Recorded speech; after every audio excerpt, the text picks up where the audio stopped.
بسم اللہ الرحمن الرحیم۔ السلام علیکم۔ بادشاہ نے اعلان کیا کہ میری سلطنت میں سب سے بڑا بیوقوف ہو اسے پیش کرو۔ بادشاہ بھی بادشاہ ہی ہوتے ہیں، خیر حکم تھا، عمل ہوا، اور بیوقوف کے نام سے سینکڑوں لوگ پیش کر دیے گئے۔ بادشاہ نے سب کا امتحان لیا اور فائنل راؤنڈ میں ایک شخص کامیاب بیوقوف قرار پایا۔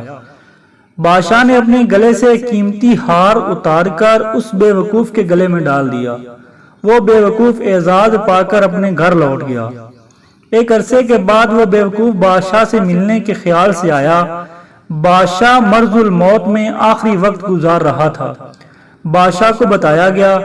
بادشاہ نے اذن ملاقات بخش دیا۔ بیوقوف حاضر ہوا۔ بادشاہ سلامت، آپ لیٹے ہوئے کیوں ہیں؟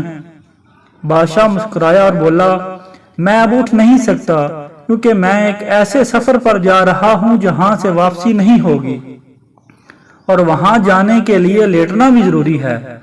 بیوقوف نے حیرت سے پوچھا، واپس نہیں آنا؟ کیا ہمیشہ وہیں رہنا ہے؟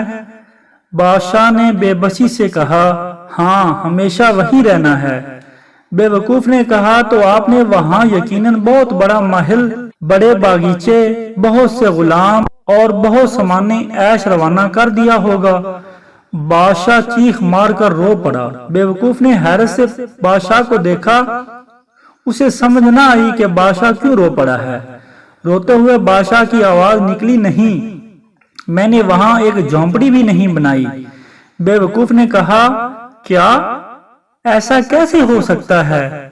آپ سب سے زیادہ سمجھدار ہیں، اور جب آپ کو پتا ہے کہ ہمیشہ وہاں رہنا ہے، ضرور انتظام کیا ہوگا۔ بادشاہ کے لہجے میں بلا کا درد تھا۔ افسوس، صد افسوس کہ میں نے کوئی انتظام نہیں کیا۔ بیوقوف اٹھا، اپنے گلے سے وہ ہار اتارا اور بادشاہ کے گلے میں ڈال کر بولا، تو پھر حضور، اس ہار کے حقدار مجھ سے زیادہ آپ ہیں۔ انسان اس عارضی زندگی کے اونچے مقام پر پہنچنے کے ہر ممکن جدوجہد سے گریز نہیں کرتا، جو ہر ایک کے لیے لوہے کے چنے چبانے کے مترادف ہے، مگر دائمی زندگی کا اعلیٰ مقام جو بڑی آسانی سے نہ صحیح مگر کوشش سے ہر کوئی پا سکتا ہے۔